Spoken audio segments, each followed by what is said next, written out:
الذين آمنوا اتقوا الله وقولوا قولا سديدا يصلح لكم أعمالكم ويغفر لكم ذنوبكم ومن يطع الله ورسوله فقد فاز فوزا عظيما أما بعد فإن أصدق الحديث كتاب الله وخير الهدي هدي محمد صلى الله عليه وسلم وشر الأمور محدثاتها وكل محدثة بدعة وكل بدعة ضلالة وكل ضلالة في النار.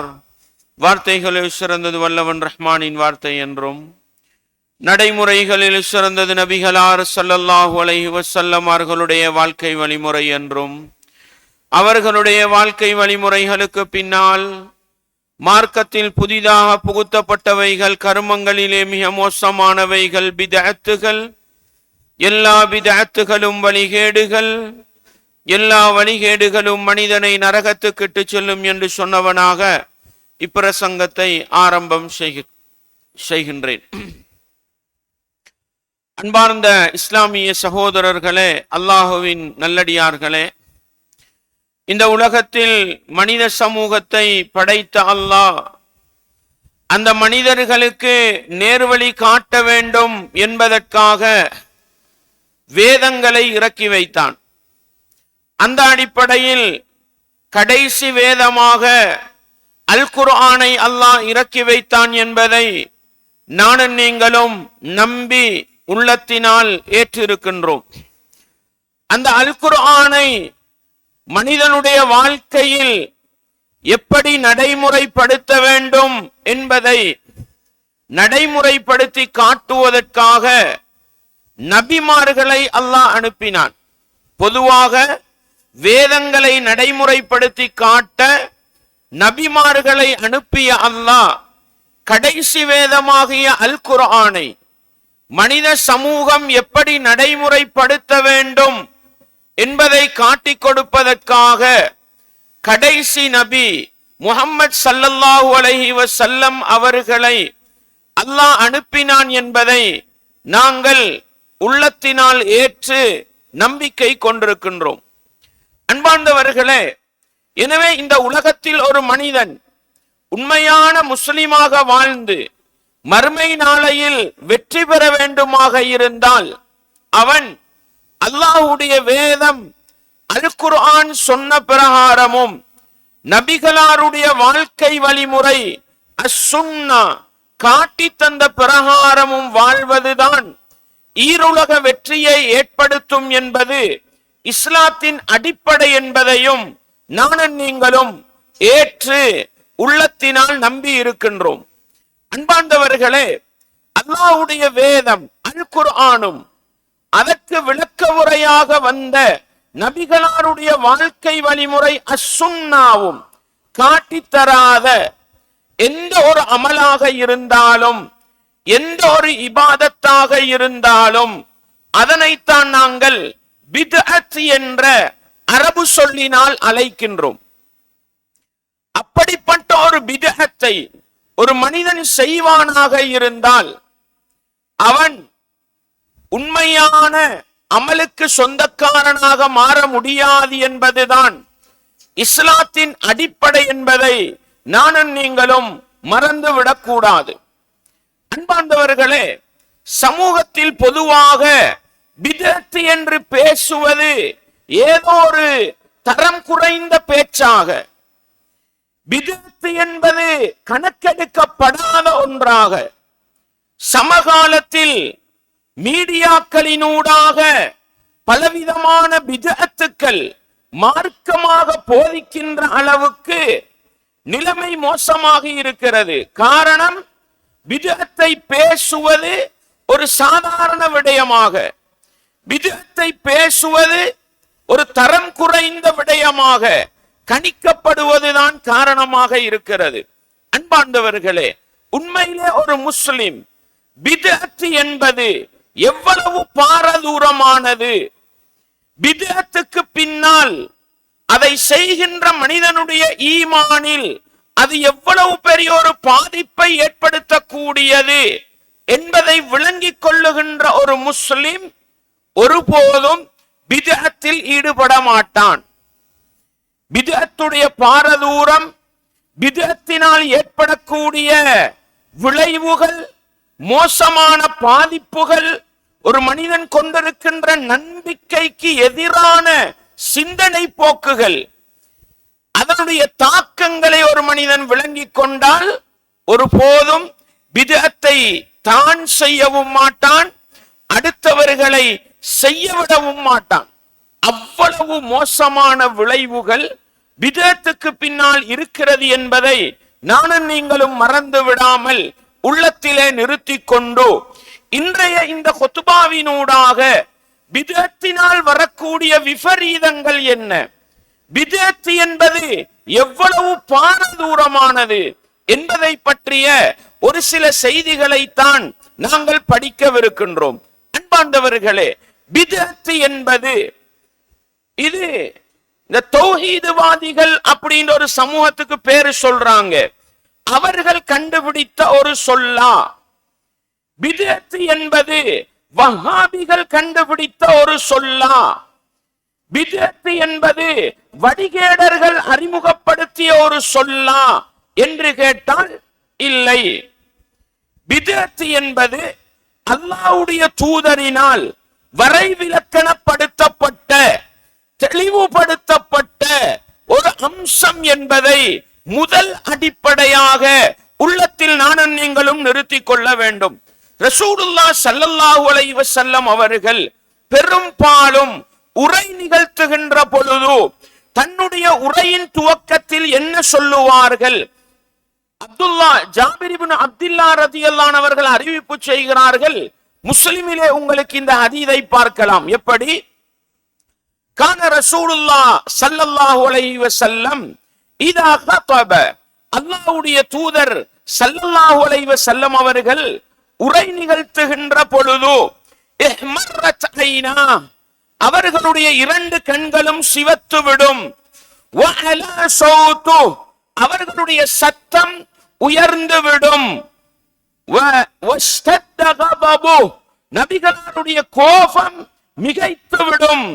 ஹத்தா கஅன்னஹு முன்திரு ஜைஷின், ஒரு படை ஒரு சமூகத்தை தாக்க வந்திருக்கிறது என்றால் அதை எச்சரிக்கை செய்பவர் எப்படி எச்சரிக்கை செய்வாரோ அதுபோன்று நபி அவர்கள் உரை நிகழ்த்துவார்கள். அந்த தொடர்ல அல்லாஹ்வை புகழுகின்ற அல்லாஹ்வுடைய தூதர் அம்மா பஅத் என்று சொல்லுவாங்க. சொல்லிவிட்டு என்ன சொல்லுவார்களாம்? ஃபஇன்ன கைரல் ஹதீஸி கிதாபுல்லாஹ், பேச்சுக்களில் மிகச்சிறந்தது அல்லாஹ்வுடைய வேதம் அல் குர்ஆன். வகைரல் ஹதி ஹதியு முஹம்மத், நடைமுறைகளில் மிகச்சிறந்தது முஹம்மத் ஸல்லல்லாஹு அலைஹி வஸல்லம் அவர்களுடைய நடைமுறைதான். வஷர்ரல் உமூரி முஹ்தஸாத்துஹா, கர்மங்களில் மிக மோசமானது மார்க்கத்தில் புதிதாக உருவாக்கப்பட்டவைகள்தான். வகுல்ல பித்அத்தின் வலாலா, புதிதாக உருவாக்கப்பட்ட அனைத்தும் வழிகேடுதான் என்று அல்லாஹ்வுடைய தூதர் சொல்லிவிட்டுத்தான் உரை நிகழ்த்துவார்கள் என்ற செய்தியை முஸ்லிமிலே நாங்கள் பார்க்கிறோம். இது முஸ்லிம்ல வரக்கூடிய ஹதீஸ். நசாயியை புரட்டி பார்த்தால் வகுல்ல முஹ்தஸத்தின் பித்ஆ, புதிதாக உருவாக்கப்பட்ட அனைத்தும் பித்அத்தாகும். பித்அத்னா புதிதாக உருவாக்கப்பட்ட நூதன செயல். வகுல்ல பித்அத்தின் வலாலா, ஒவ்வொரு பித்அத்தும் வழிகேடாகும். வகுல்ல வலாலத்தின் ஃபின்னார், எல்லா வழிகேடும் நரகத்தில் கொண்டு போய் சேர்க்கும். இதனுடைய அறிவிப்பாளர் தொடரை சில அறிஞர்கள் விமர்சனம் செய்திருந்தாலும் இது ஹசன் தரத்தில் பதிவு செய்யப்பட்டிருக்கிற ஒரு நபி மொழி. அன்பார்ந்தவர்களே, அல்லாஹ்வுடைய வேதம் மிகச்சிறந்தது, நபிகளாருடைய வாழ்க்கை வழிமுறை மிகச் சிறந்தது. கர்மங்களில் மிக மோசமானது மார்க்கத்தில் புதிதாக உருவாக்கப்பட்டது. புதிதாக உருவாக்கப்பட்ட ஒவ்வொன்றும் பித்அத். அல்லாஹ்வுடைய தூதர் வரைவிலக்கணப்படுத்தி தருகிறார்கள். குர்ஆனும் ஹதீஸும் சிறந்தது. அந்த இரண்டிலும் இல்லாமல், அந்த இரண்டின் அடிப்படைகளுக்கும் அப்பால் பட்டு மார்க்கத்தின் பெயரால் புதிதாக உருவாக்கப்படுகிற ஒவ்வொன்றும் பித்அத். பித்அத் ஒவ்வொன்றும் வழிகேடு. வழிகேடு ஒவ்வொன்றும் நரகத்தில் கொண்டு போய் சேர்க்கும். இது அல்லாஹ்வுடைய தூதர் சொல்லி தந்தது. அன்பார்ந்தவர்களே, இதை வைத்துத்தான் குர்ஆனையும் சுன்னாவையும் போதித்த மார்க்க மேதைகள் பித்அத் என்று சொன்னால் மார்க்கத்தின் பெயரால் இபாதத்து என்கிற நோக்கத்தில் குர்ஆன் ஹதீஸுடைய ஆதாரம் இல்லாமல் எதுவெல்லாம் புதிதாக உருவாக்கப்படுமோ அவைகள் அனைத்தும் பித்அத் என்பதை மிக தெளிவாக, மிக அழகாக எங்களுக்கு படித்து தந்திருக்கிறார்கள். அன்பாண்டவர்களே, இஸ்லாமிய உறவுகளே, அல்லாஹ்வுடைய தூதர் பித்அத் வழிகேடு என்று சொன்னால் நானும் நீங்களும் அங்கிருந்துதான் பித்அத்தை நோக்க வேண்டி இருக்கிறதே அல்லாமல், அனைத்து பித்அத்தும் நபி அவர்கள் வழிகேடு என்று சொன்ன பிறகு பித்அத்துக்களில் சிலது நல்லது, பித்அத்துக்களை செய்வது பரவாயில்லை தானே, நல்லதைத்தானே செய்கிறோம் என்று பித்அத்தை நோக்குவோமாக இருந்தால் இது நபிகளாரை விட எங்களை அறிவாளிகளாக, நபிகளாரை விட எங்களை சமூக அக்கறை கொண்டவர்களாக, இது நபிகளாரை விட மார்க்கத்தை நேசிக்கின்ற மனிதர்களாக எங்களை மாற்றுகின்ற ஒரு வடிகட்ட சிந்தனை என்பதை நானும் நீங்களும் அடிப்படையில் உள்ளத்திலே புரிந்து கொண்டு அல்லாஹ்வுடைய தூதர் பித்அத் என்று விளங்கப்படுத்திய குர்ஆனிலும் ஹதீஸிலும் நபிகளுடைய வழிகாட்டலில் இல்லாத புதிதாக ஒன்றை உருவாக்குவது, அதனை செய்வது எவ்வளவு பாரதூரமானது என்றால், முதல் அம்சம் அல்லாஹ்வுடைய தூதர் வழிகேடு என்று சொன்ன பிறகு, அல்லாஹ்வுடைய தூதர் நரகத்துக்கு கொண்டு போய் சேர்க்கும் என்று சொன்ன பிறகு, நானும் நீங்களும் ஒரு பித்அத்தான காரியத்தை செய்வோமாக இருந்தால் அது என்னையும் உங்களையும் உலகத்தில் வழிகெடுத்து மறுமையில் நரகப்படுகொலியிலே தள்ளுகின்ற மிக பாரதூரமான செயல் என்பதை மறந்துவிடக் கூடாது. பித்அத்தை எப்படி தீர்மானிப்பது? அன்பாண்டவர்களே, இது உலமாக்களுடைய கடமை, இது மார்க்க அறிஞர்களுடைய கடமை, இது எங்களுக்குரிய பணியல்ல என்று பொதுமக்களாகிய நாங்கள் செல்வோமாக இருந்தால், எங்களை அறியாமல் பித்அத்தான காரியங்களை செய்து மறுமையில் மிகப்பெரிய கைசேதத்தை அடைய வேண்டும் என்பதை மறந்து விடாமல் ஒவ்வொரு பொதுமகனும் உள்ளத்தில் ஆழமாக நிறுத்த வேண்டியது, எதுவெல்லாம் அமலோ, எதுவெல்லாம் இபாதத்தோ, எதுவெல்லாம் வணக்க வழிபாடோ அதற்கு ஆதாரத்தை விளங்கிக் கொள்ள வேண்டும். குர்ஆனிலே வருகிறதா? என்ன ஆதாரம்? நபிகளாருடைய சொல் செயல் அங்கீகாரத்தில் வருகிறதா? புகாரியிலே ஹதீஸை பார்ப்போம், முஸ்லிமிலே ஹதீஸை பார்ப்போம், இன்ன பிற ஆதாரங்களில் ஹதீஸை பார்ப்போம். இல்லை என்றால் பித்அத்துக்குள் எங்களை அறியாமல் விழுந்து வடிகட்டு போக வேண்டிய மோசமான நிலை வரும். சஹாபாக்களுடைய வாழ்க்கையை படியுங்கள். ஒன்று மார்க்கம் என்றால், ஒன்று சுன்னா என்றால், ஒன்று ஹராம் என்றால் அவரவர்கள் முடிவெடுக்க மாட்டார்கள். குர்ஆனிலே காட்டுங்கள், ஹதீஸிலே காட்டுங்கள் என்று ஆதாரத்தை கேட்பவர்களாக நபித்தோழர்கள் இருந்தார்கள் என்றால், வஹீயுடைய காலம், வஹீ இறங்குகிற காலம், ரசூலுல்லாஹ் உயிர் வாழ்ந்த காலம், அந்த காலத்திலேயே ஆதாரத்தை அறிவதில் நபித்தோழர்கள் கவனமாக இருந்தார்கள் என்றால், இன்றைக்கு நினைத்ததெல்லாம் மார்க்கம் என்று பேசப்படுகின்ற காலம், உலமாக்களுடைய கூற்றுக்கள் எல்லாம் மார்க்கம் என்று பேசப்படுகின்ற சொல்லப்படுகின்ற காலம், நினைத்ததெல்லாம் சுன்னா, நினைத்ததெல்லாம் இபாதத்து என்று சொல்லப்படுகின்ற இந்த காலத்தில் நானும் நீங்களும் எவ்வளவு கவனமாக, எவ்வளவு நிதானமாக மார்க்கத்தை தேட வேண்டும்.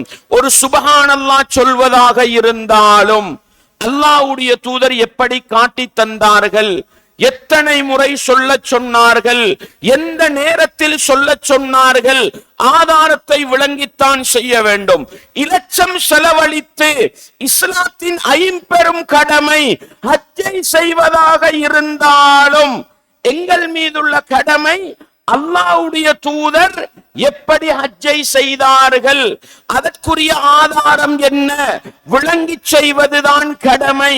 இல்லை என்றால் குர்ஆனிலும் ஹதீஸிலும் காட்டித்தரப்படாத பிதத்தான காரியங்கள் எங்களுக்குள் புகுந்து உலகத்தில் நாங்கள் வழிகட்டு மறுமையில் நரகப்படுகொலியிலே தள்ளப்பட வேண்டிய மோசமான நிலை வரும் என்பதை உள்ளத்திலே ஆழமாக நிறுத்திக் கொள்ள வேண்டும். அன்பார்ந்தவர்களே, இந்த பிதஅத் எவ்வளவு பாரதூரமானது. நானும் நீங்களும் நேர காலத்தை செலவழித்து செய்கின்ற இபாதத்துக்கள், நானும் நீங்களும் நன்மை கிடைக்க வேண்டும் என்று ஆசை ஆர்வத்தோடு செய்கின்ற பல இபாதத்துக்கள் பிதஅத் கலந்து விட்டால் அது அல்லாஹ்வினால் நிராகரிக்கப்பட்ட, ஏற்றுக்கொள்ளப்படாத அமலாக மாறிவிடும் என்பதை நானும் நீங்களும் மறந்துவிடக் கூடாது. அல்லாஹ்வுடைய தூதர் எப்படி சொன்னார்கள், மன் அமில அமலன், மன் அமில அமலன், ஒருவன் ஒரு அமலை செய்கிறான், அமல் அமல் லைஸ அலைஹி அம்ருனா, அவன் செய்கிற அமலுக்கு எங்களுடைய வழிகாட்டல் இல்லை என்றால், எங்களுடைய ஆர்டர் இல்லை என்றால், எங்களுடைய அனுமதி இல்லை என்றால் ஃபஹுவ ரத்துன், அது நிராகரிக்கப்படும், ஏற்றுக்கொள்ளப்பட மாட்டாது. நாங்க செய்யறதெல்லாம் செஞ்சிட்டு என்ன சொல்றோம், அமல் தானே செஞ்சோம், என்ன பிழையாண்டு கேட்கிறோம். அல்லாஹ்வுடைய தூதர் சொன்னதும் மன் அமில அமலன், ஒருவன் ஒரு அமலை செய்கிறான். அமல் அமல் ரெண்டு வகை உண்டு. நபிகளார் காட்டி தந்த அமல், இன்னொன்று நபிகளார் காட்டி தராத அமல். நபிகளார் காட்டி தந்த அமலாக நானும் நீங்களும் அமல் செய்தால் அது ஏற்றுக்கொள்ளப்படும். நானும் நீங்களும் அல்லாஹ்வுடைய தூதர் காட்டி தராத, குர்ஆன் ஹதீஸுடைய ஆதாரங்கள் அடிப்படைகள் அற்ற எவ்வளவு பெரிய அமலை செய்தாலும் அது அமல்தான், ஆனால் ஃபஹுவ ரத்துன், அது ஏற்றுக்கொள்ளப்பட மாட்டாது. மன் அமில அமலன், ஒருவன் ஒரு அமலை செய்கிறான், அந்த அமலுக்கு எங்களுடைய ஆர்டர் இல்லை, ஃபஹுவ ரத்துன், அது நிராகரிக்கப்படும். இந்த ஹதீஸுகளை பிதஅத் செய்கிற எங்களுடைய இஸ்லாமிய உறவுகளுக்கு அன்பாக, பண்பாக, நாகரீகமாக எடுத்து சொல்லுங்கள். அவர்களை பிதஅத்திலிருந்து பாதுகாக்க வேண்டிய கட்டாயம் எங்களுக்கு இருக்கிறது. இன்னொரு வார்த்தையில் அல்லாஹ்வுடைய தூதர் சொன்னார்கள், மன் அஹ்தஸ ஃபீ அம்ரினா ஹாதா. நாங்க ஏற்கனவே முஹ்தஸாத் படிச்சோம். முஹ்தஸாத் புதிதாக உருவாக்கப்பட்ட ஒவ்வொன்றும் வழிகேடு. இங்க ரசூல் என்ன சொல்றாங்க, இறந்த காலம். மன் அஹ்தஸ ஃபீ அம்ரினா, இந்த மார்க்கத்தில் யாராவது புதிதாக ஒன்றை உருவாக்கினால், குர்ஆனுடைய அடிப்படையிலும் இல்லை, ஹதீஸுடைய அடிப்படையும் இல்லை, புதிதாக ஒன்றை உருவாக்கினால் ஃபஹுவ ரத்துன், அது ஏற்றுக்கொள்ளப்பட மாட்டாது, அல்லாஹ்வினால் நிராகரிக்கப்படும். அன்பார்ந்தவர்களே, பிதஅத்துடைய பாரதூரம் என்ன? எவ்வளவுதான் அமல் செய்தாலும் ஏற்றுக்கொள்ளப்பட மாட்டாது. ஏற்றுக்கொள்ளப்படாத அமலை செய்வதற்கு நேர காலத்தை செலவழித்து என்ன பயன் இருக்கிறது சகோதரர்களே? எனவே எங்களுடைய அமலை பாழாக்கக்கூடிய, எங்களுடைய அமலை வீணாக்கக்கூடிய ஒரு செயல்தான் பிதஅத் என்பதை நான் நீங்களும் மறந்துவிடக் கூடாது. உதாரணத்துக்காக ஒன்றை சொல்லுகிறேன். 5 நேரம் அல்லாஹ்வுடைய தூதர் தொழுதார்கள். 5 நேரம் அல்லாஹ்வுடைய தூதர் தொழுதார்கள். சஹாபாக்கள் அல்லாஹ்வுடைய தூதரின் தொழுகையை ஆரம்ப தக்பீர் முதல் சலாம் கொடுக்கும் வரையிலும், ஆரம்ப தக்பீருக்கு முன்னால் என்ன செய்தார்கள், சலாம் கொடுத்த பிறகு என்ன செய்தார்கள், அவ்வளவையும் தெளிவாக பதிவு செய்தார்கள். அல்லாஹ்வுடைய தூதர் ஒரு நாள் சஃப்ல வந்து நிக்கிறாங்க, சஹாபாக்கள் எல்லாம் நேரா நிக்கிறாங்க. அந்த நேரம் அல்லாஹ்வுடைய தூதருக்கு குளிப்பு கடமை என்பது நினைவுக்கு வருகிறது. என்ன சொன்னார்கள், தோழர்களே நின்று கொள்ளுங்கள், நான் குளித்து விட்டு வருகிறேன் என்று ஓடோடி சென்று குளித்து விட்டு வந்தார்கள் என்ற செய்தியையும் நபித்தோழர்கள் பதிவு செய்தார்கள். அல்லாஹ்வுடைய தூதர் ஒரு நாள் சஃபிலே நின்று சஹாபாக்களை நேர்படுத்துகிறார்கள். ஒருவருடைய நெஞ்சு பகுதி, இந்த தோல் பகுதி சஃப்புக்கு வெளியே தள்ளி கொண்டிருக்கிறது. அல்லாஹ்வுடைய தூதர் அந்த தோலை தடவி சஃப்பை நேர்படுத்தி விட்டு, சஃபிலே நேராக நின்று கொள்ளுங்கள், என்னுடைய முதுகுக்கு பின்னால் உங்களை நான் பார்க்கிறேன் என்று அல்லாஹ்வுடைய தூதர் சொன்னார்கள் என்று இதனையும் பதிவு செய்தார்கள். அல்லாஹ்வுடைய தூதர் லுகர் தொழுகையிலே தொழுது கொண்டிருப்பார்கள். என்ன ஓதுறாங்க என்று தெரியாது, தாடி ஆடும். சஹாபாக்கள் பின்னால இருந்து கண்டுட்டு தொழுகை முடிந்த பிறகு வந்து கேட்பார்கள், அல்லாஹ்வின் தூதரே, தொழுகையில உங்களோட தாடி ஆடிச்சிலே, என்ன காரணம் கேட்பாங்க. அல்லாஹ்வுடைய தூதர் நான் இன்ன ஔராதுகளை ஓதினேன் என்று சொல்லிக் கொடுப்பார்கள். இந்த அளவுக்கு நுணுக்கமாக துல்லியமாக நபிகளாருடைய சொல் செயலை அங்கீகாரத்தை பதிவு செய்த சஹாபாக்கள் தொழுகைக்கு நபி அவர்கள் வந்து நின்று கொண்டு உஸல்லி ஸலாத்தத் துஹுரி 4 ரக்அத்தின் மஅமூமன் முஸ்தக்பிரன் இலல் கஅபத்தி ஷரீஃபத்தி லில்லாஹி தஆலா அல்லாஹு அக்பர், இப்படி ஒரு வாசகம் சொன்னதாக எந்த ஹதீஸ் கிதாபுகளிலும் இல்லை. 4 மதுஹபுடைய இமாம்கள் அவர்களுடைய புத்தகங்களில் இல்லை. புகாரி, முஸ்லிம், அபூ தாவூத், திர்மிதி போன்ற ஹதீஸ் கிதாபுகள் இல்லை. எங்கிருந்து வந்தது? என்ன சொல்லுகிறார்கள்? நீங்கள் உஸல்லி ஸலாத்தல் லுஹ்ரி சொல்லாம தொழுதா உங்களோட தொழுகை பால்ன்றாங்க, பாத்தில்ன்றாங்க. இது பித்அத் இல்லையா? இப்படி நபிகளாருடைய சொல் செயல் அங்கீகாரம் இல்லாத ஒரு பித்அத்தை சொல்லி தொழுகையை ஆரம்பித்தால் எங்கட தொழுகையிட நிலைமை என்ன? இது சாதாரண விடயம் அல்ல. அல்லாஹ்வுடைய தூதர் சொன்னார்கள், நாங்கள் ஏவாத ஒரு அமலை ஒருவர் செய்தால் அது ஏற்றுக்கொள்ளப்பட மாட்டாது. எனவே எங்களுடைய அமல்களை வீணாக்கக்கூடிய பித்அத்தான காரியங்களில் நானும் நீங்களும் ஈடுபடக்கூடாது. அடுத்தது, இந்த பித்அத்தின் பாரதூரமான இன்னொரு செயலை நோக்குவோமாக இருந்தால், இஸ்லாமிய மார்க்கம் அல் யௌம அக்மல்து லக்கும் தீனக்கும் வ அத்மம்து அலைக்கும் நிஅமதி வ ரதீது லக்குமுல் இஸ்லாம தீனா. அல்லாஹ்வுடைய தூதர் ரபியுல் அவ்வல் மாதம் 12ஆம் திகதி மரணிக்கிறார்கள். 12ஆம் திகதி மரணித்தார்கள் என்பதுதான் வரலாற்றுக்கு மிக நெருக்கமான பதிவு. ரபியுல் அவ்வல் 12, மரணிப்பதற்கு முந்திய மாதம் சஃபர். நாங்க முடிச்சிட்டோம் அந்த மாதத்தை. சஃபருக்கு முந்திய மாதம் முஹர்ரம், முஹர்ரம் மாதத்துக்கு முந்தின மாதம் துல்ஹிஜ்ஜா மாதம். துல்ஹிஜ்ஜா மாதத்தின் 9வது நாள் அரஃபாவுடைய மைதானத்தில் வெள்ளிக்கிழமை தினத்திலே வீற்றிருக்கிற பொழுது என்றால், அல்லாஹ்வுடைய தூதர் மரணிப்பதற்கு சுமார் ஒரு 3 மாதங்களுக்கு முன்னால், 2.5 மாதங்களுக்கு முன்னால் இறங்கிய குர்ஆன் வசனம்தான் சூரத்துல் மாயிதாவுடைய 3வது வசனம். இன்றைய தினம் உங்களுடைய நிஅமத்தை, அல்லாஹ்வுடைய நிஅமத்தை உங்களுக்கு நான் பூர்த்தியாக்கி விட்டேன். உங்களுடைய மார்க்கத்தை உங்களுக்கு நான் பரிபூரணமாக்கி விட்டேன். பரிபூரணமாக்கப்பட்ட அந்த மார்க்கத்தை உங்களுக்குரிய மார்க்கமாக நான் தேர்வு செய்து கொண்டேன் என்கிற اليوم أكملت لكم دينكم وأتممت عليكم نعمتي ورضيت لكم الإسلام دينا என்ற இந்த குர்ஆன் வசனத்தை அல்லாஹ் இறக்கி வைத்தான். இஸ்லாம் பரிபூரணமான மார்க்கம்.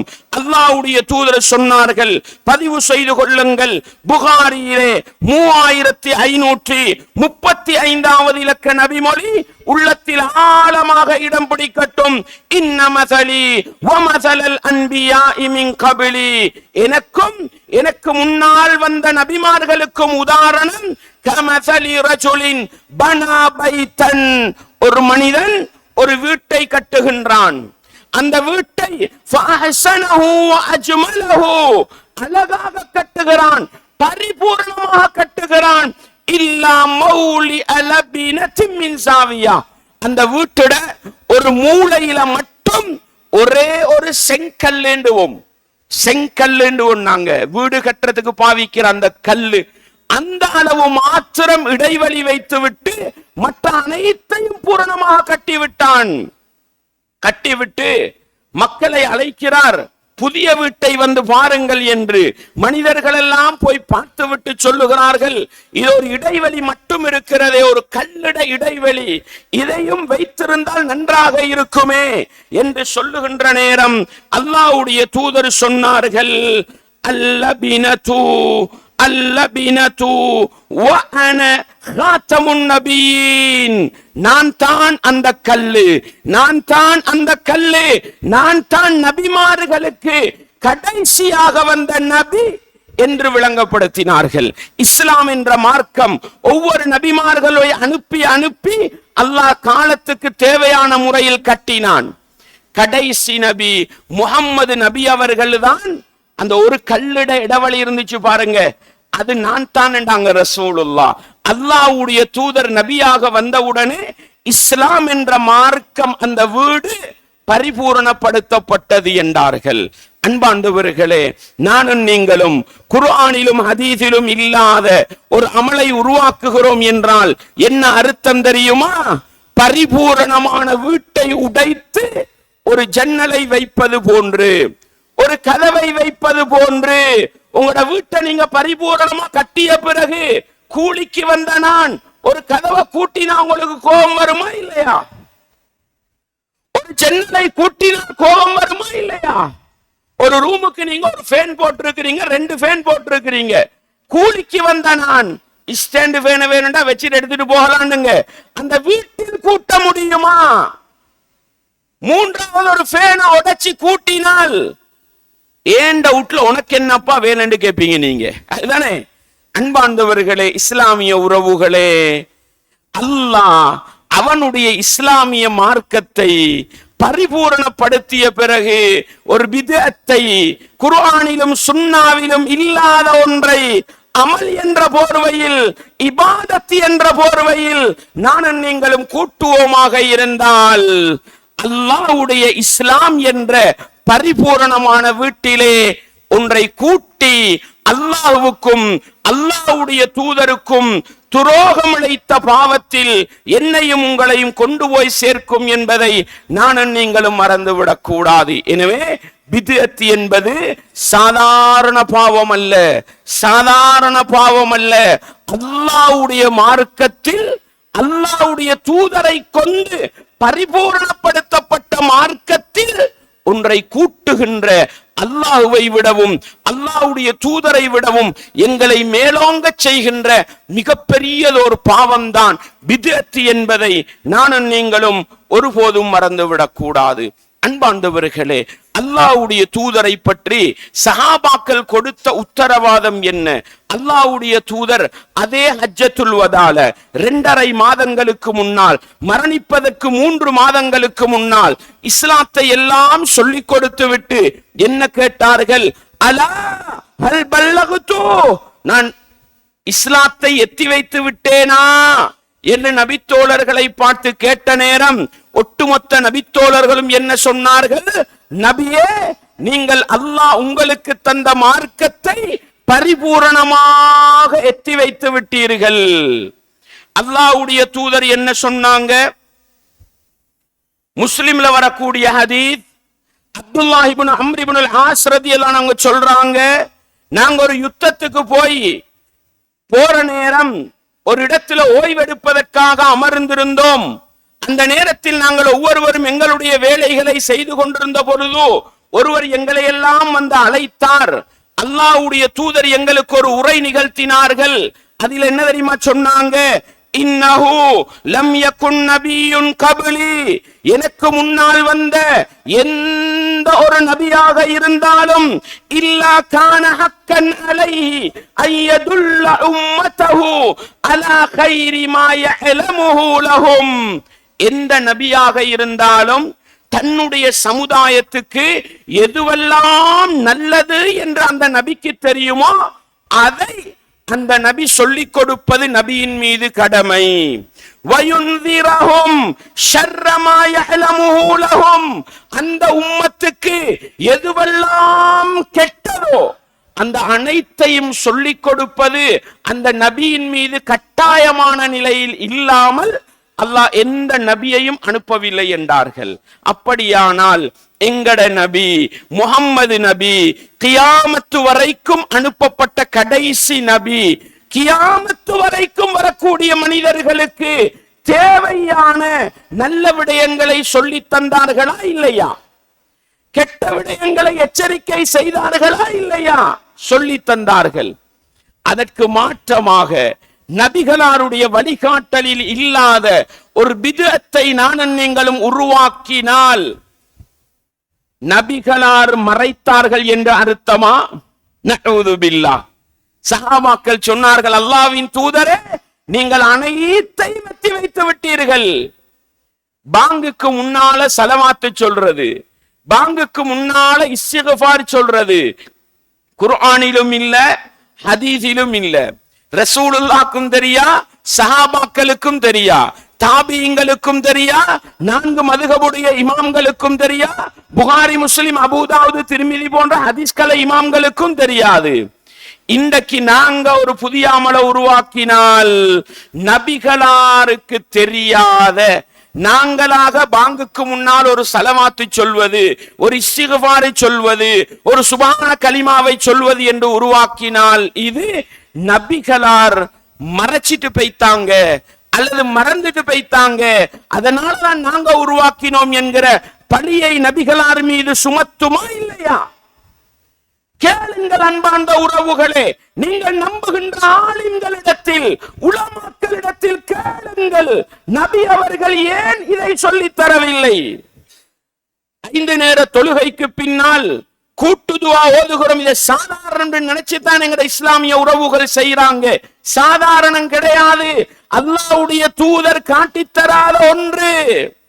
5 நேர தொழுகைக்கு பின்னால் கூட்டு துஆ ஓத மக்கள் ஆமீன் சொல்லிவிட்டு போனால் என்ன அர்த்தம் தெரியுமா? நபிகளாருக்கு தெரியாதது எங்களுக்கு தெரியும், அல்லது நபிகளாரு தெரிந்தும் சொல்லித்தராத ஒரு நல்லது. எங்கட உலமாக்களும் கொஞ்சம் நல்லவங்க தான். என்ன தெரியுமா சொல்றாங்க? நல்லதைத்தானே செய்யறோம், நல்லதைத்தானே செய்யறோம். அடே, நபிகளாருக்கு தெரியாத நல்லது எனக்கும் உங்களுக்கும் தெரிந்து விட்டதா?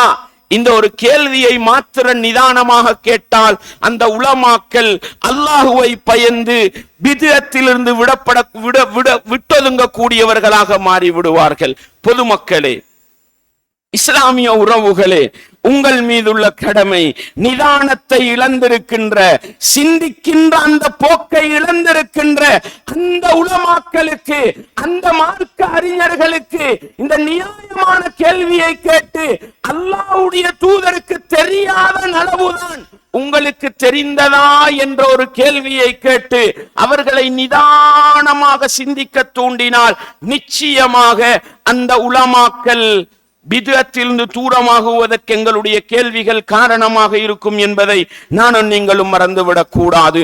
பித்அத்தின் விபரீதங்களை விட்டு விளங்கி பித்அத்திலிருந்து நாங்களும் ஒதுங்கி அடுத்தவர்களையும் ஒதுக்கி வாழ வைக்கின்ற நன்மக்களாக வாழ்ந்து மரணிக்க நானும் நீங்களும் முயற்சி செய்வோம். வல்லவன் ரஹ்மான் எனக்கும் உங்களுக்கும் துணை புரியட்டும்.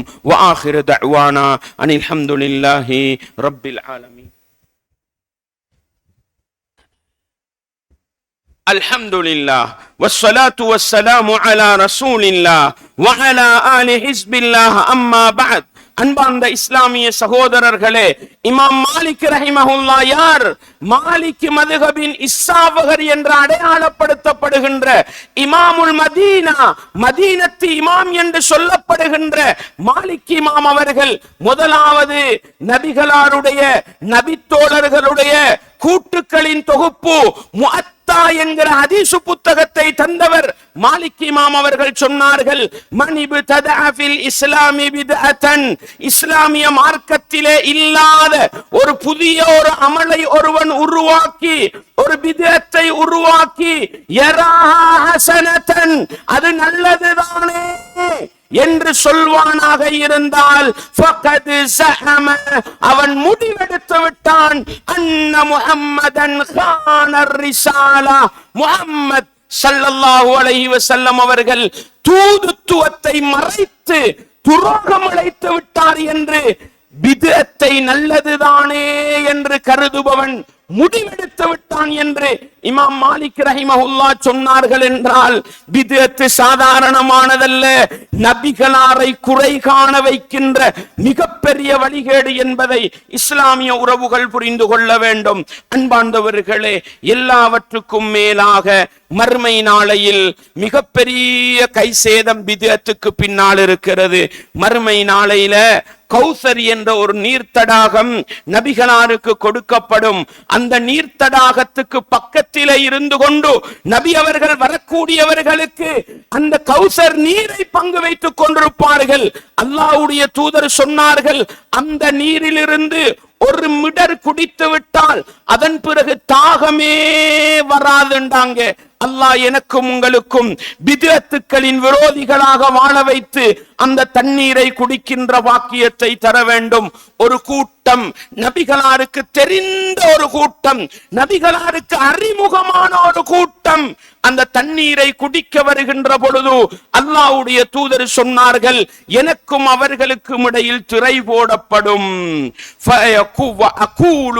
யா ரப் அஸ்ஹாபி, இறைவா என்னுடைய தோழர்கள், என்னுடைய தோழர்கள் ஏன் தடுக்கிறாய் என்று கேட்கிற நேரம் ஃபயுகால், நபிகளாரை பார்த்து சொல்லப்படுமாம், இன்னக லா தத்ரி மா அஹதஸு பஅதக, நபியே உங்களுடைய மரணத்துக்கு பின்னால் இந்த மார்க்கத்தில் எப்படி எப்படியெல்லாம் புதுமைகளை உருவாக்கினார்கள் என்பது நபியே உங்களுக்கு தெரியாது என்று சொல்லப்படுமாம்.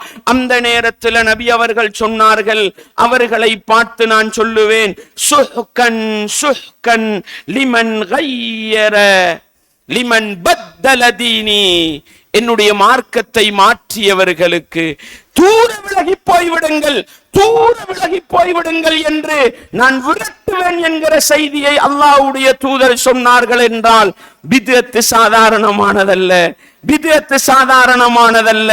எனவே அன்பார்ந்தவர்களே, இஸ்லாமிய உறவுகளே, மறுமையிலே நபிகளாருடைய கையினால் ஹவுதுல் கௌசரில் இருந்து நீர் குடிக்கின்ற அந்த பாக்கியத்தை தடுக்கின்ற அளவுக்கு மிக பாரதூரமான மிக மோசமான பெரும் பாவம்தான் குர்ஆனிலும் ஹதீஸிலும் இல்லாத ஒரு அமலை மார்க்கம் என்ற போர்வையில் செய்வது என்றால், அன்பார்ந்தவர்களே, இன்றைக்கு குர்ஆன் சுன்னாவை பேசுகிற எங்களுக்கும் பித்அத்தை பேச நேரமில்லை, பித்அத்தை எச்சரிக்க நேரமில்லை.